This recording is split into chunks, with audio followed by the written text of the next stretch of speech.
when you have a president who can't navigate basic spaces that we all do, what hope do we have that he's not going to continue to commit war crimes, that he's not going to continue down the path of economic ruin? Let us begin today with this, because everything flows from the mind of Donald Trump relative to the governance of our country, relative to the executive branch's governance of the country. Well, he's really overtaken the will of Congress, so it's even the legislative branch is now controlled by Donald Trump.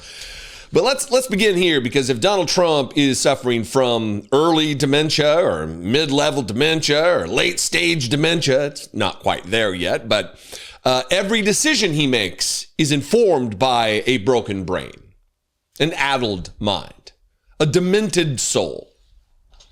So when he is on Truth Social, seeking reassurance for his weak self-esteem and reposting supporters, and is duped by famous parody accounts who are putting fake images up that say the exact opposite of what Donald Trump is intending to say at his rallies, and Donald Trump shares them to the broad audience, it should cause everybody to scratch their head to think about our leaders in Congress who are Republican, who are silent in the face of Donald Trump's diminished state. This is from the Daily Beast. Confused Trump 79 accidentally boosts anti-MAGA troll account. The president apparently could not tell the post was mocking his supporters and mocking himself. President Donald Trump has accidentally boosted a post from one of social media's biggest anti-MAGA trolls. Trump, 79, shared a compilation of posts praising his performance. As I'm reading this, when I'm reading the Daily Beast description, this is probably self-evident, I don't need to explain it, but we'll throw the images of the offending posts on the screen so you don't have to watch me reading. Trump 79 shared a compilation of posts praising his performance on the first stop of his affordability tour, which is interesting since the affordability is a hoax, a scam, yet he's naming the tour after the thing that he thinks or says is a scam and a hoax. That's fantastic. First stop of his affordability tour, during which the president called the affordability crisis, oh, there it is, a hoax. Among the handful of statements sharing legitimate approval for the president was Gary Peterson, a troll account that has gained tens of thousands of followers for its brutal mocking of Trump supporters. There were some telltale signs that Peterson's post was not from a Trump supporter who attended Tuesday night's rally in Mount Pocono, Pennsylvania. As first noted by Midas Touch, Peterson altered an image accompanying his post to make the backdrop of the stage read, "Bigger prices, lower paychecks." The real sign portrayed the message, "Lower prices, bigger paychecks." The account also wrote that the Trump rally was at a church, even though it was held at a casino. I mean, I didn't even know that, but that is just, wow. I mean, that is just a metaphor for the Donald Trump administration, for his hijacking of the Republican Party, a party that purports to be the party of Christian values, of family values, and he's hosting rallies at casinos. Man, that is a tasty little nugget, is it not? The post also did not make much sense as written. Clearly mocking MAGA supporters, Peterson wrote, quote, "President Trump's rally at Mount Pocono Church shows an inspiring message that American is winning, all thanks to the Trump effect." In reality, there appeared to be much more blowback for Trump's dismissal of rising costs at the rally, despite polls showing he is bleeding support from independents over his failure to lower everyday prices. Trump, who Forbes estimates is now worth, they say worth, but we need to add the now in there, is now worth $6.4 billion, has continued to insist there is no affordability issue.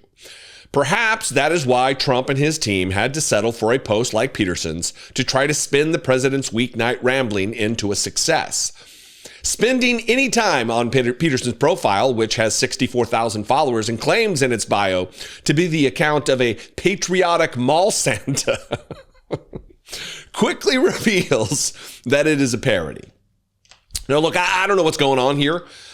Is Donald Trump just quickly, aggressively, frenetically looking for any posts on True Social that he can share, or on Twitter to then share as an image on Truth Social? Because Truth Social just it's a ghost town over there. It's just conspiracy theorists who are champing at the bit to get any interaction with Donald Trump at all. These are the QAnon. These are the true believers in Donald Trump as their cult leader, that anything he says goes. He is rock solid, believable, has a command of the facts. They are the most dim-witted of MAGA supporters, and that should tell you something, that they are the most. Final paragraph here.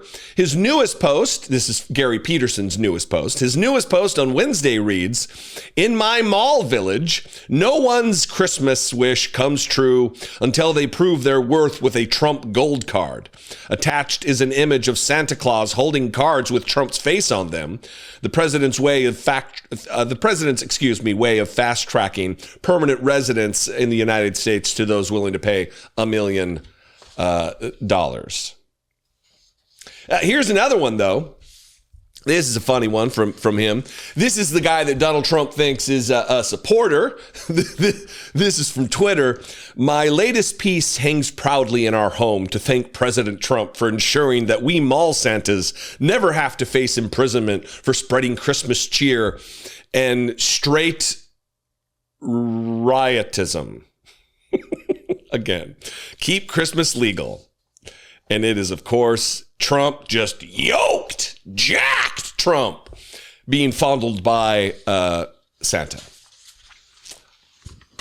The reason this is important, I mean, obviously it's funny. Any moment that we can take to take a break from the chaos and the insanity and the existential threat that Donald Trump poses, we should take it. And, and smile a little, laugh a little, chuckle a little at Donald Trump's expense, at MAGA's expense, at Republicans' expense, these fascists who intend to destroy the country. But there is import to this, because when you have a president who can't navigate basic spaces that we all do, what hope do we have that he's not going to continue to commit war crimes, that he's not going to continue down the path of economic ruin relative to his disastrous tariff policy? What hope do we have? Well, little, as long as Republicans are in control, because Mike Johnson is just a bootlick for Donald Trump, just a sycophant, a lapdog, doing his bidding. He is a marionette, a stringed puppet that Donald Trump can toy with. And imagine when your puppet master is a demented 80-year-old man who can't see fit to run the country as is his duty and solemn vow to the Constitution of the United States. It tells you everything you need to know, I believe, about Republicans. Anyway, what do you think? I would appreciate your feedback here. And Congress sees fit to demolish Black Lives Matter Plaza, and then erect a memorial to a racist Christian nationalist bigot who hated, by all accounts, black folks. I think by now that the audience that has stuck around for long enough to be fond of the things that I say, or be in somewhat of ideological alignment with the things that I say, that it won't come as a surprise that I feel more vindicated every single day as time passes, when I have said over the course of many, many, many thousands of videos that Donald Trump and the Republican Party are white supremacists. Neo-Nazis, if you will. They share a passion for creating a white ethno-state. They use coded words when they talk about it, when they talk about Western civilization. But the Republican Party is the largest, most effective, and dangerous white supremacy organization on the planet. I'll say it again, and I'll continue to say it until either the Republican Party is dead and buried, or they stop their wicked ways. This story is hurtful, it is disgusting, and it is just a bright light on the racism and the evilness of the Republican Party. And I know that word is nebulous. What exactly is evil? What exactly does that mean? But colloquially, it's difficult to find another word that carries such weight as evil. Nancy Mace is an attention-seeking clout chaser, a ghoul, to be sure. She is a child, an entitled fucking brat, absolutely. But she is putting forward a bill right now that is more than just harassment of people or being an asshole in her job as a congresswoman. She's putting forward a bill to change the name of what used to be Black Lives Matter Plaza on 16th Street here in Washington, D.C., to change it to Charlie Kirk Plaza, the Charlie Kirk Free Speech First Amendment to Palooza or something.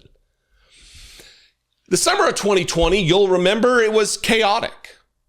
That we were in the middle of the pandemic when it was reaching its peak. People were dying all over the country. People were locked in their houses to be safe from a deadly virus that killed millions.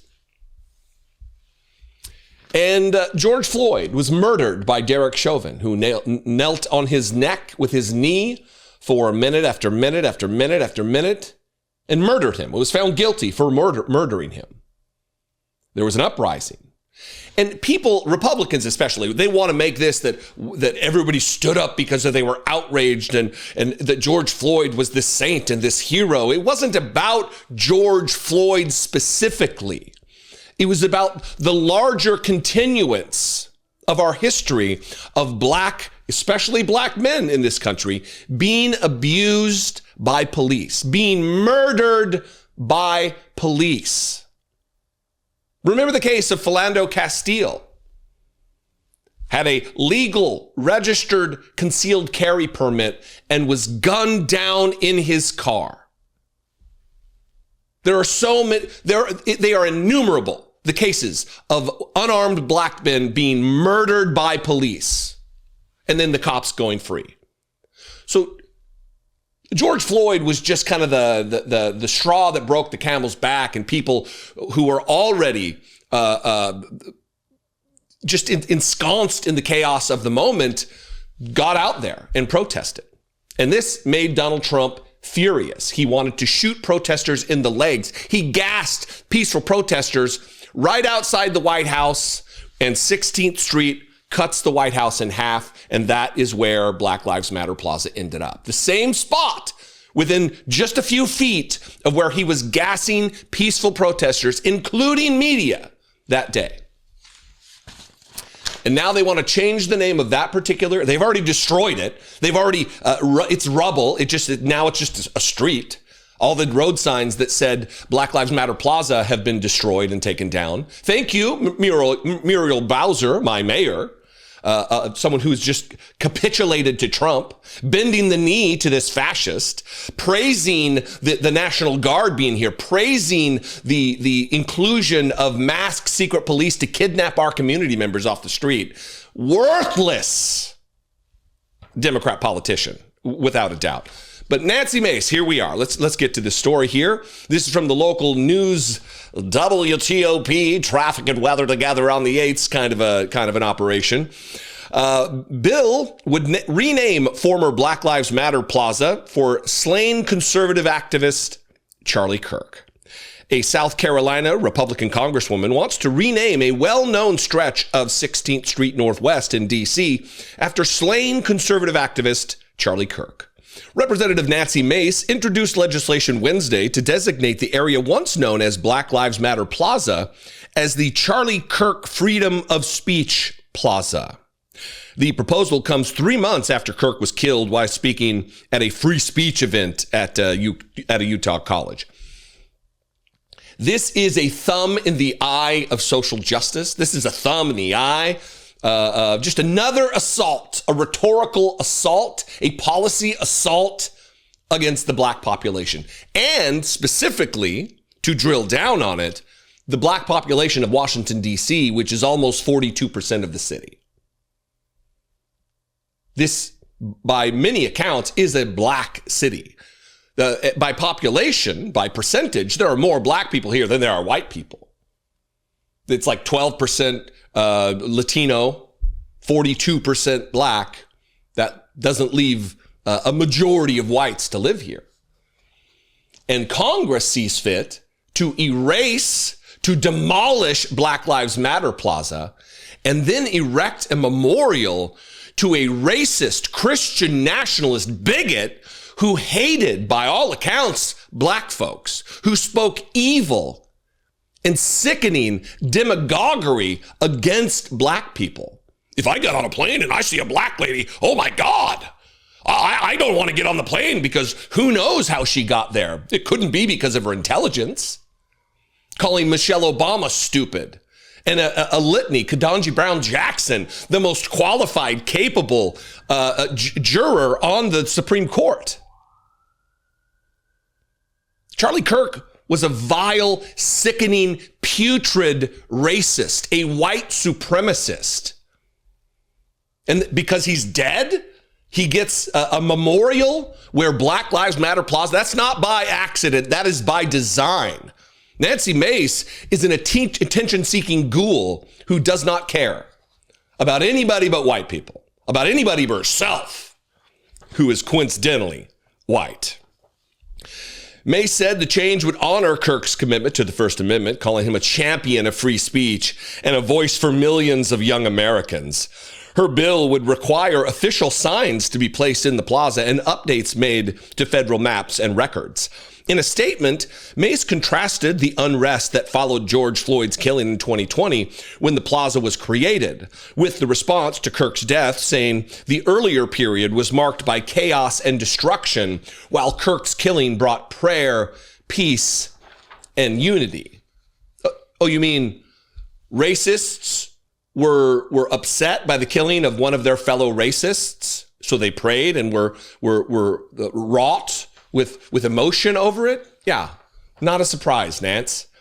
She argued that after Floyd's death, America watched criminals burn cities while police officers were ordered to stand down, adding that officers were vilified and abandoned by leaders who should have supported them.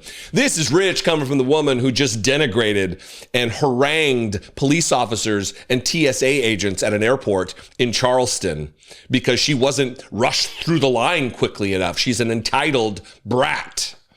The stretch of 16th Street was originally dedicated as Black Lives Matter Plaza in 2020, following nationwide protests over Floyd's death.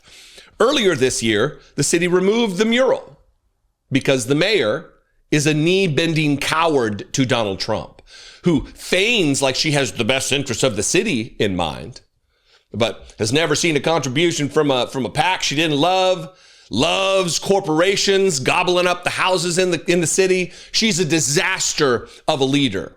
And there's a new mayor's race. Hopefully we can get some of the candidates on to talk about it, because we need new leadership, fresh leadership, fiery leadership who will not bend the knee to Donald Trump. Final sentence. DC Mayor Muriel Bowser, her office declined to comment on the bill, as did several members of the DC Council. Silence is complicity, folks. You're going to sit by and say nothing while they plot to rename Black Lives Matter Plaza after a white supremacist ghoul? This entire fear that has just overtaken political leaders who don't want to say a cross word against Charlie Kirk. He was what he was. Let his life, let his record speak for itself. You don't need to do any work at all in outing Charlie Kirk as the racist that he was.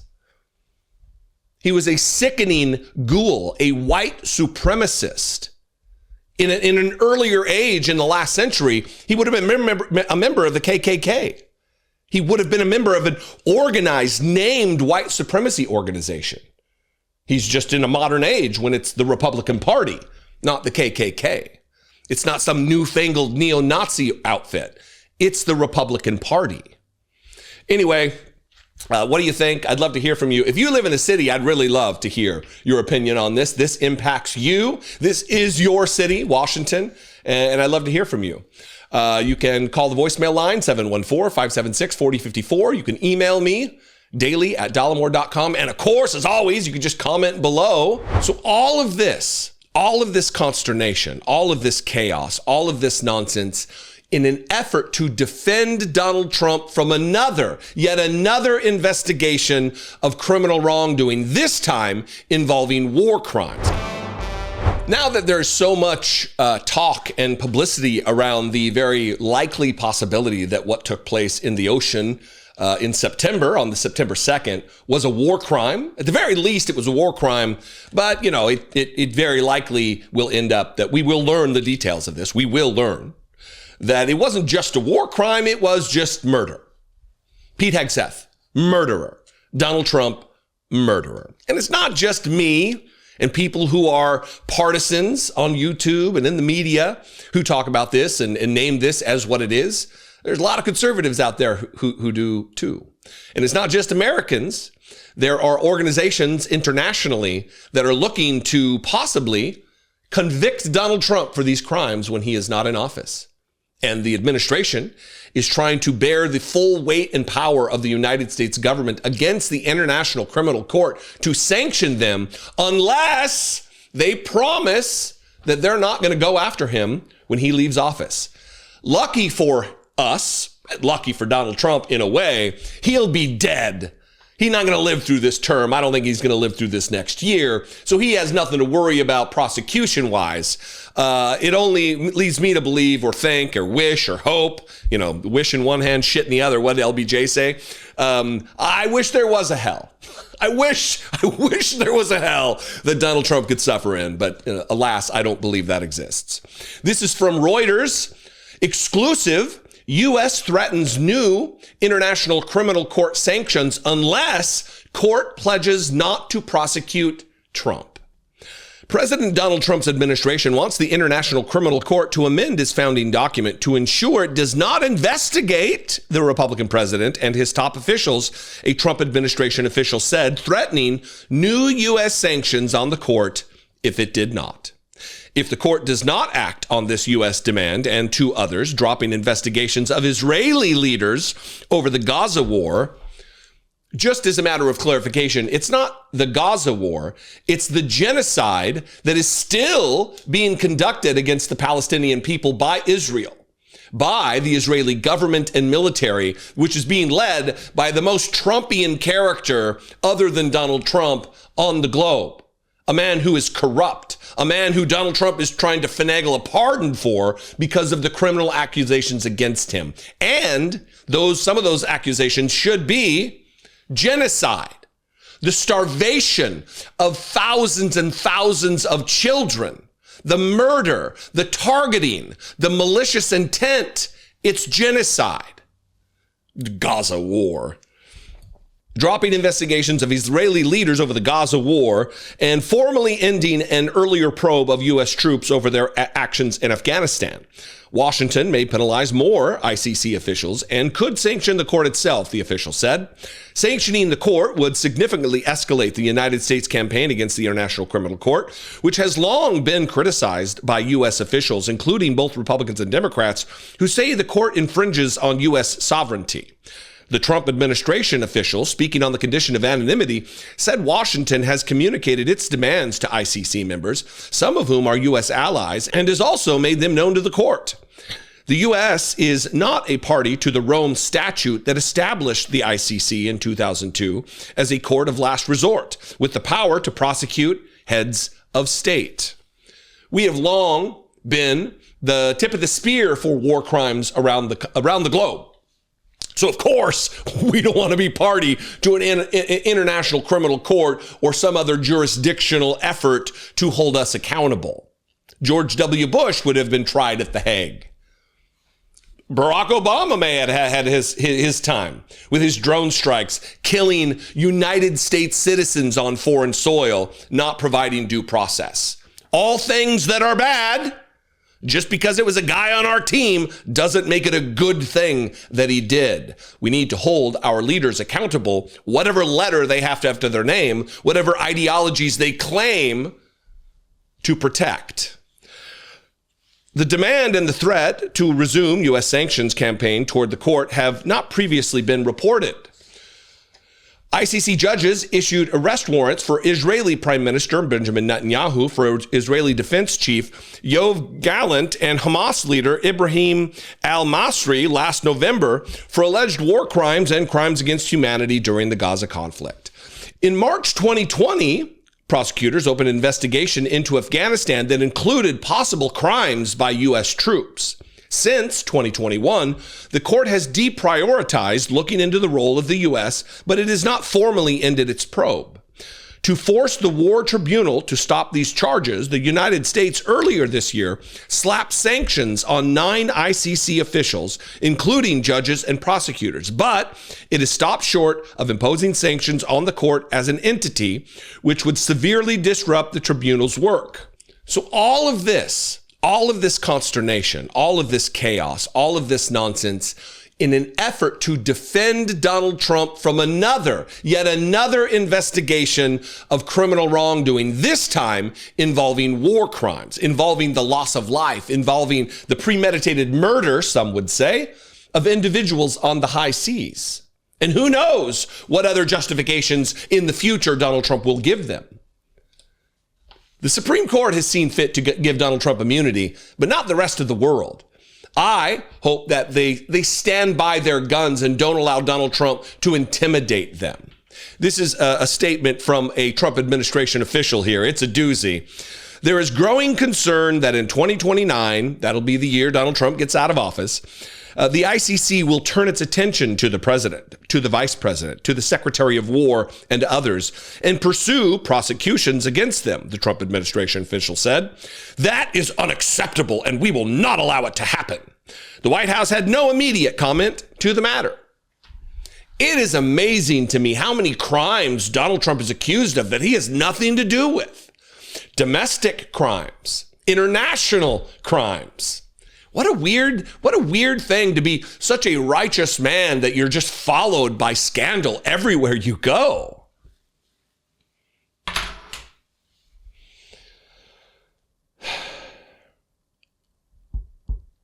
What do you think? That's it. I'll get myself in trouble. What do you think? I invite you to this conversation. Let's have it in the comments below the video, wherever you're watching. If you're on YouTube, like it and follow the Dollemore Daily Facebook page, please. I would appreciate it very much. We're trying to grow that over there. We need the truth in native form on Facebook, these videos to be able to be shared so your racist Uncle Gary can have a little truth in his timeline.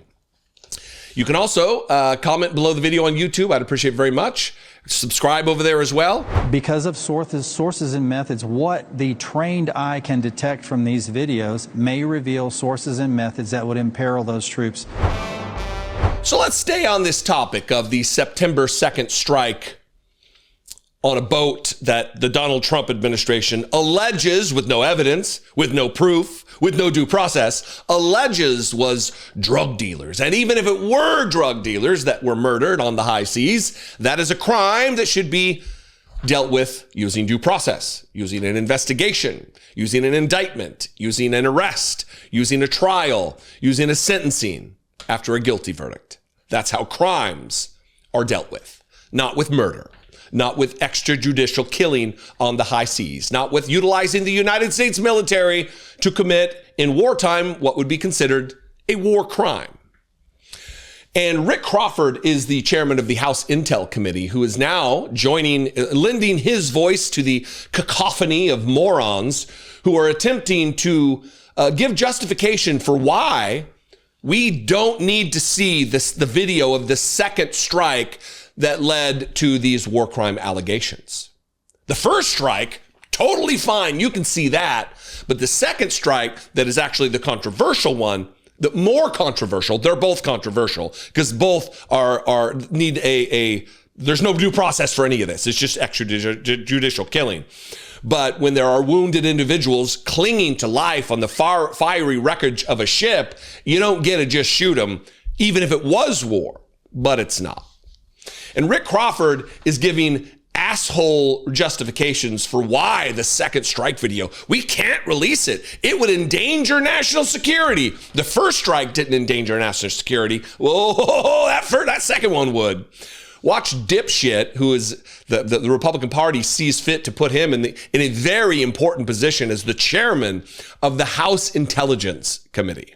Pressure is growing on the administration to release the unedited video of the first strike on the alleged drug boat off the coast of Venezuela. Several Republicans are joining Democrats calling on its release. Trump has said it's up to HANGED to decide whether to release it. This is a reversal of sorts. He first said it should be made public. What did HANGED tell you in the briefing? Are you confident that he will release this, as so many in Congress want him to?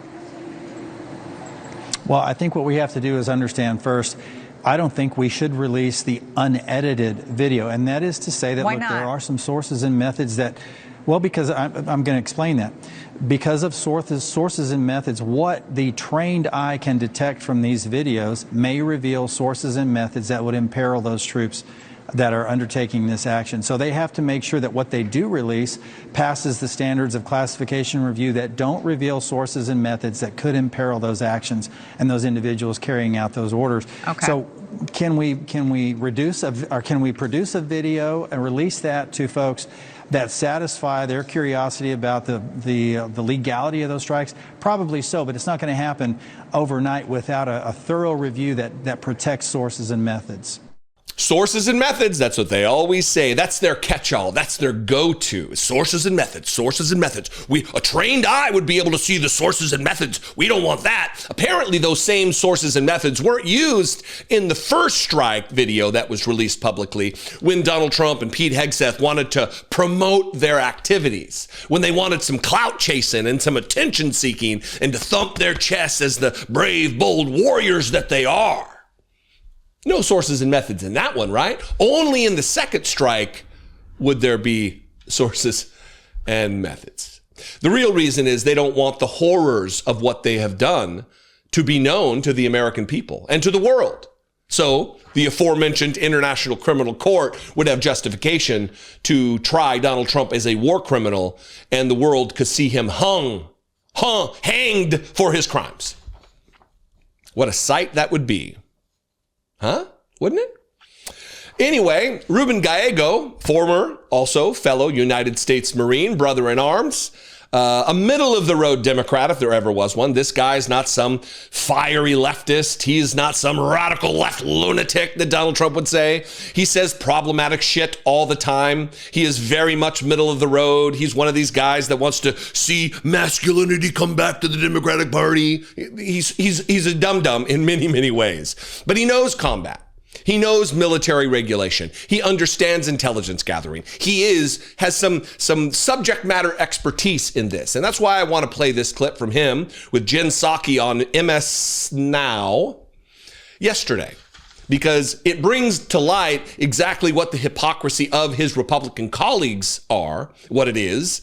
And he highlights it using, again, his expertise in this area. This administration, since they started striking these boats illegally from day one, has been very happy to show their snuff films every time they took out one of these boats. Yeah. Now, suddenly, they're willing to show the first hit on the boat, but they're not willing to show the second hit on the boat. Why is that? There's nothing that you're showing the second hit that is, showing any types of leads about our intel or anything else like that. What they're afraid of is that the American public is going to see that the U.S. military killed two men that had surrendered. And it is against the core of the American identity that we are those people. And the fact is, this administration, led by Hegseth and by Donald Trump, were willing to do that. So that's why they're covering it up right now. They're trying to move it on.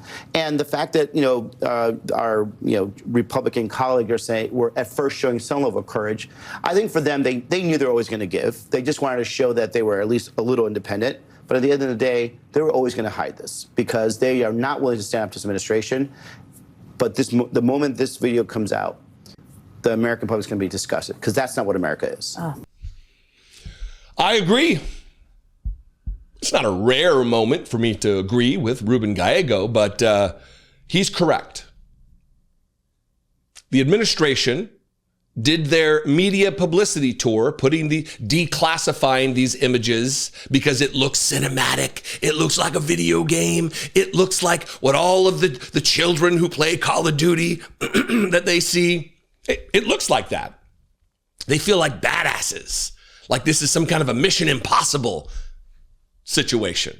Like, it's the same deal with when you see Hegseth in his stupid videos that he posts from his office, or having drones deliver messages to him, or him out on the tarmac. It's always shot in like the cinematic 24 frames per second to look like he's in some kind of an action star, to look like he's a movie star. Everything is about optics, and this is by design. It's the same deal with the dipshit commercials that these warlike urban warfare commercials that the Homeland Security Department puts out with the Ice Barbie, Kristi Noem. It was okay for that purpose, for the promotion of your, to prove to the American people just what a badass you are, Pete Hegseth, this skinny leg little clown. But when allegations of war crimes come, then it's, we can't do that. Sources and methods, sources and methods, sources and methods. No, national security. The guy who shares war plans on unsecure, unauthorized message apps from a phone that he's not even authorized to communicate top secret details is now concerned about national security and sources and methods. Got it. Gotcha, Pete. Fantastic. Locked in. I'm with you, brother. Oh, nothing to see here. Fucking moron. Anyway, what else is there to say? I'll leave it to you in the comments. You can talk about it there. Fascist dictators and thugs love to erect statues of themselves and name state-related government institutions and organizations after themselves and put their faces on currency to convey power, dominance, and total control. Donald Trump is doing this very same thing right now, taking his place alongside other such garbage humans like the Kims in North Korea, Iraq, Saddam Hussein, Bashar al-Assad of Syria, Muammar Gaddafi of Libya, and many others. You may think this is an exaggeration to say that, but it's not. Here are just a few of the things that Donald Trump has done since taking office, or is doing, to prove me right. Are you ready? Here we go. Almost immediately upon taking office a second time, Trump started hanging giant banners of himself on government buildings with his face on them. And his sycophant partners in fascism at the Heritage Foundation saw fit to do the same. Trump has illegally redesigned our National Park Service park entry cards to have his face on them. He's replaced Martin Luther King Jr. Day and Juneteenth, which are both federal holidays, with his own birthday as a free entry day into our nation's national parks. And speaking of his toddler-like affection for his own birthday, remember his big birthday parade? There's the Trump Savings Accounts for Kids, Trump RX, the Trump Gold Card, which rich people can use to buy permanent residence in the United States for $1 million. A bill has been introduced by Trump lapdog Republicans to rename Dulles International Airport after Trump.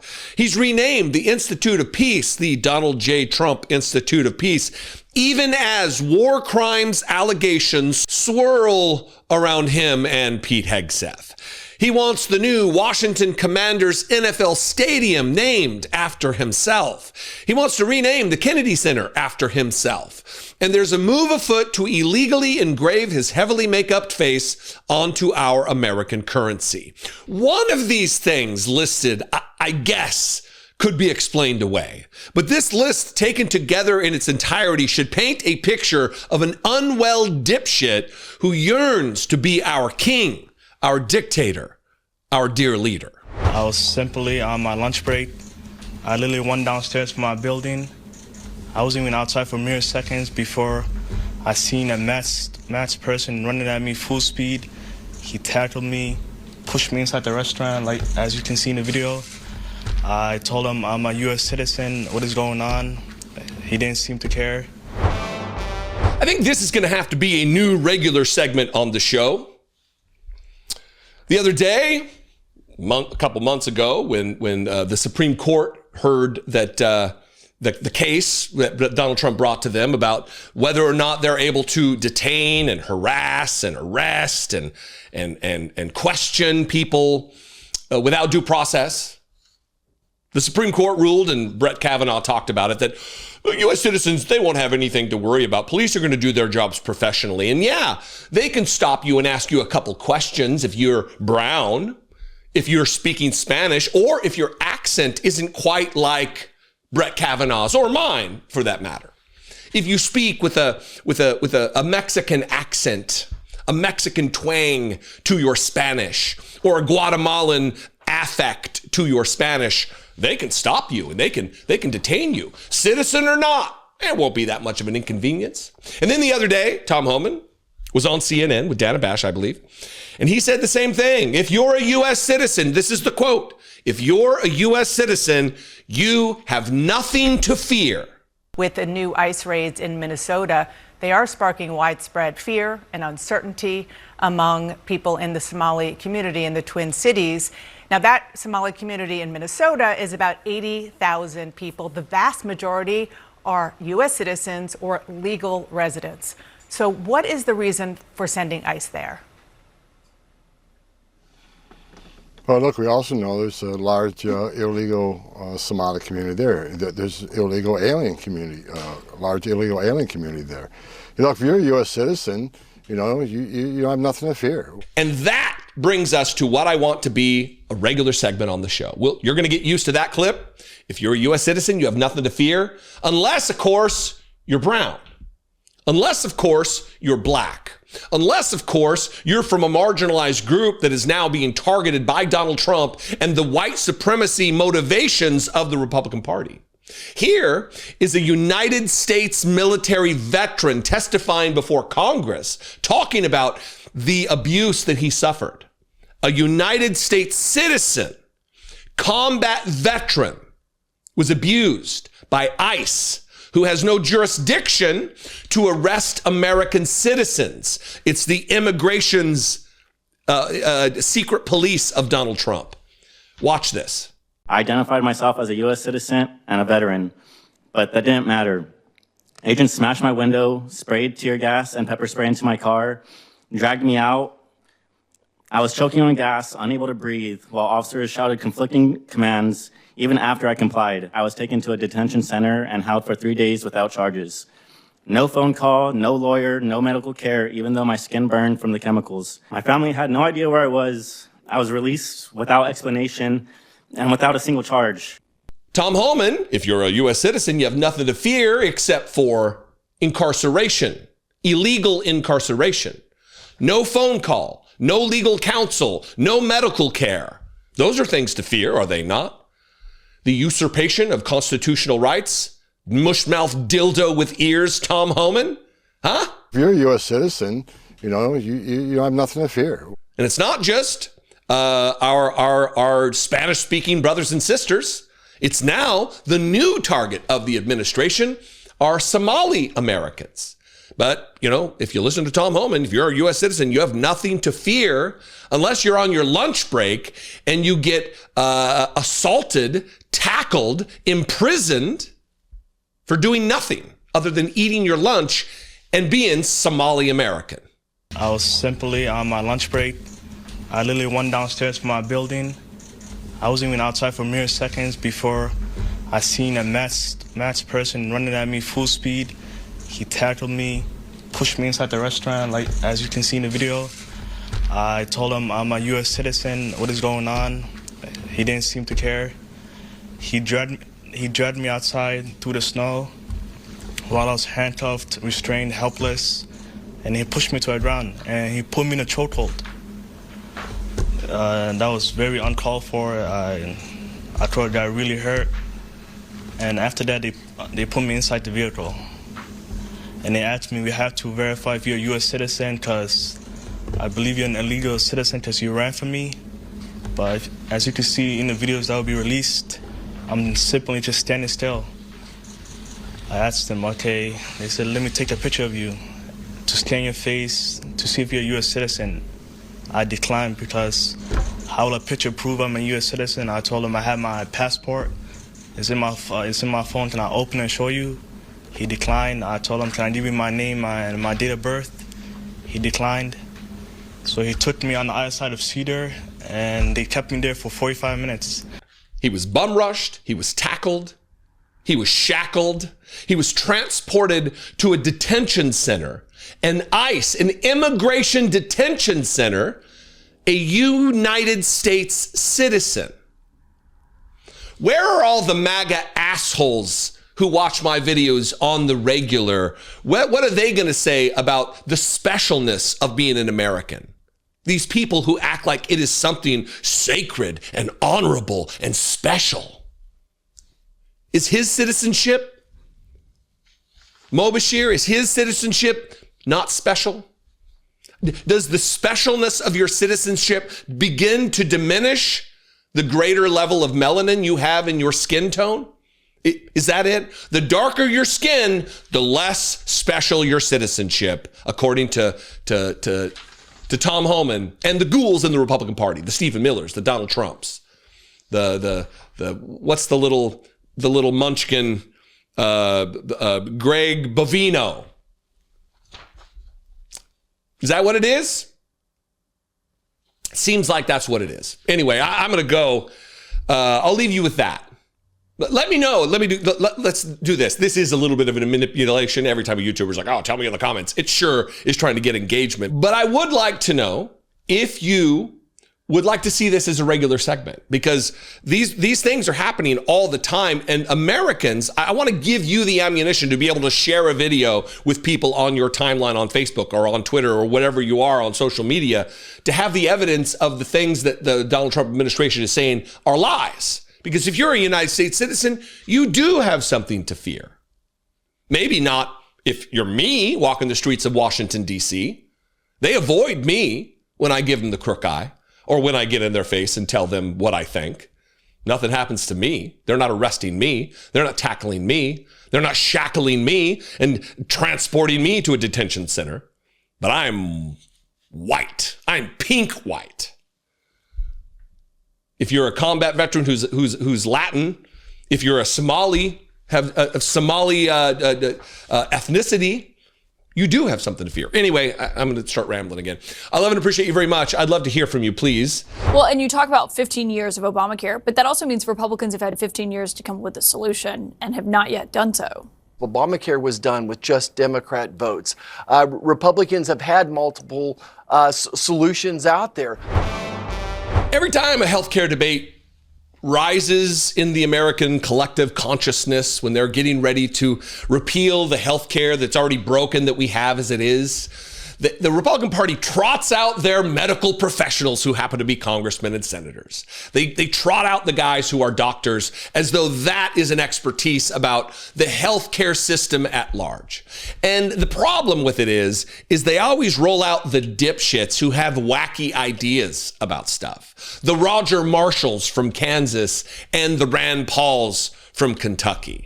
One is an ophthalmologist, Rand Paul, not board certified. He created his own association of ophthalmology in the United States because he's not a part of the other one. I mean, if there was anything more Republican than that, let me know. And then Roger Marshall, he's a physician. So it is always strange to me that these people are just going to take Donald Trump's line on this thing. They have no plan to replace Obamacare, the Affordable Care Act. They have no plan for it whatsoever. They've had 15 years since the passage of the Affordable Care Act to come up with a plan that's better to replace Obamacare, which is flawed, to be sure. But just because something's not perfect doesn't mean you throw it away and start from scratch and have no plan. There are many items in the Affordable Care Act that have lended Americans security relative to securing their health care, like the prohibition of denying someone coverage because of pre-existing conditions. But some of the plans they've got here are just bananas. And we're going to start with this one from Roger Marshall on Newsmax, who it's kind of an adjacent point to Donald Trump. It says he doesn't want to pay insurance companies anymore. He doesn't want to make them rich anymore. So he's going to give the money to the American people so then they will pay the insurance companies and make them rich. Again, it's Donald Trump-addled dementia logic that they're running with. Watch Roger Marshall here using a form of that with this 28-second clip. plus price tags. We want patients to become consumers again. We want patients to see what the actual prices are. We believe that if we would add the price tags to this bill, that it would save the country $1 trillion a year. That's not me saying that. 40 economists say if we give patients price tags, we make them consumers, it'll save $1,000 a month per family. So I think it's the complexity. I think it's the way insurance companies, hospitals hide the true cost of health care. Yeah. All right. One of the reasons why this is so advantageous for Republicans is because people's eyes glaze over, and it's complex. It's not sexy. It's not Marjorie Taylor Greene having a screaming fight with Lauren Boebert on the House of Representatives floor. So people, they kind of tune out. This video will likely not get viewed because people don't care about this issue enough to educate themselves about it. But let me say this. Listen, 3 years ago, in October of 2022, I underwent colon cancer surgery. They sliced me open and they yanked out 1/3 of my colon. I have a semicolon. Yeah, make your jokes. $1,000 a month? That's it's going to save them. They're going to be transformed by $1,000 a month. Yeah, until you get sick. I have health insurance, not the Cadillac plan. We pay a tremendous, over $2,000 a month for healthcare and for premiums. And we ended up paying thousands of dollars for my treatment for cancer. Thankfully, I'm in a position where I'm not going to go bankrupt over that, but millions of Americans will face financial ruin if that's the case. Roger Marshall doesn't give a shit about that. He'll have health care for the rest of his entire life. A beautiful Cadillac Senate plan that I used to be on, so I know. My first child was born with health care from the United States Senate, and we didn't pay anything, nothing other than copays. So I know how good that plan is. And that was back in the late 90s, early 2000s. It's different. It's no different now. In fact, it's probably better. And you got Roger Marshall talking about $1,000. And that if you know the prices, it's going to just transform everything. Yeah, that would be great. It would be great. But it doesn't mean repeal the Affordable Care Act. Anyway, he was asked, again, they're throwing all their doctors out there. That's who they put out there. He went on CNN, and Caitlin Collins really did the noble work to pin him down and say the thing that I intimated earlier, that you've had 15 years since Obamacare or Affordable Care Act was passed. Why don't you have a plan? And it's just jabber, jabber, jabber, nonsense, nonsense, nonsense, fear in his eyes as he's trying to come up, grasp at straws for some kind of an explanation. Watch this, and then we'll move to the ophthalmologist, the unlicensed, unregistered, whatever it is, Rand Paul. So we're not going to fix this overnight. It took us 15 years of failed Obamacare policies to get us here, but this will start moving us back in the right. And there's other things we need to do. As far as this person with the pre-existing conditions that develops cancer, that has this huge healthcare issue, that's why we want to put them into a high-risk reinsurance pool and help take care of them as well. Well, and you talk about 15 years of Obamacare, but that also means Republicans have had 15 years to come up with a solution and have not yet done so. I'm not sure what we could say. It takes 60 votes for us to reverse this. Obamacare was done with just Democrat votes. Republicans have had multiple solutions out there. But again, this is a hard problem to tackle. I can't change the past. Here we are. Let's be pragmatic today. Let's go forward with our bill, which is going to drive the cost of health care down. So basically, no solution yet for tomorrow. You say you're working on it. Do you believe the premiums will expire by the end of the month? There's not going to be a solution before then? I think the premiums expire. We do have a solution, but I need to find 60 votes to vote yes on it. So you think they do expire? 15 years Republicans have had to come up with a solution, with a replacement, with a healthcare plan of their own, and they haven't done it. And they're not going to do it. Donald Trump was in office for 4 years, and every other week he was saying 2 more weeks, in 2 weeks, in 2 weeks, in 2 weeks. The summer of the campaign in 2020, when he sat out on the patio at the White House with Chris Wallace, all sweaty and freakish, he was saying 2 weeks. In 2020, he's still saying 2 weeks. They don't have a plan. They're not going to have a plan, mainly because they don't care. These people are millionaires, multimillionaires who are covered by government health care, including Rand Paul, who maybe has the wildest ideas out of all of these assholes. Watch him.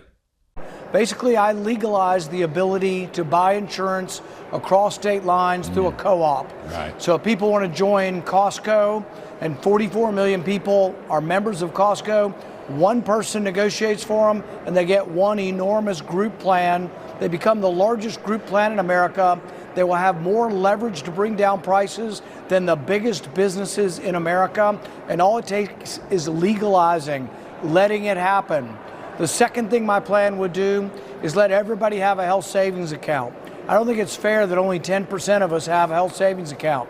All three of my kids had braces. We paid for it with pre-tax money out of my health savings account. It's a big savings. Everybody in America should get that. Why would you limit that to only certain insurance products? And I would let you buy gym memberships, diet plans, exercise equipment, all out of your HSA, because America needs to get up and move. We need exercise. We need less food, more exercise, and health savings accounts could help this come about. All right, Rand. Listen, multimillionaire Rand Paul. Not everybody, in fact, few people have the money to save to put into a health savings account. And then when you don't have health insurance, but you have a health savings account, what happens when you get colon cancer, brother? What do? We've been able to scrape together $1,500 to put into the tax before payroll taxes savings account, health savings account. What are you going to do when you get cancer? What are you going to do when you get some other ailment that costs what healthcare costs in this country? What's your savings account going to do? We need less food and more exercise. Great. How does that help me pay when I'm sick? Rand Paul, how does it help? Mr. Vaccine skeptic, anti-Fauci fucking dipshit? How does it help? You don't help, you hurt. You are representing the interest of millionaires and billionaires, not the interest of average, everyday working class Americans, and certainly not the poor. This is the Republican Party. This is the best they have to offer. If they had better ideas, better representatives, they would put them out there. The fact that they don't tells you everything you need to know. What do you think? I would like to know some other things that I need to know. I'm going to you. You can comment below. You can also call the voicemail line, 714-576-4054. And of course, as always, you can email me, daily@dollemore.com. Come for me, Rand Paul stans, Roger Marshall fans. I don't expect to hear from anyone. Those people are the worst, and even their constituents know it. Let me know what you think. I love you very much. Thanks for your engagement. I'll see you next time. Be genuine and take care of one another.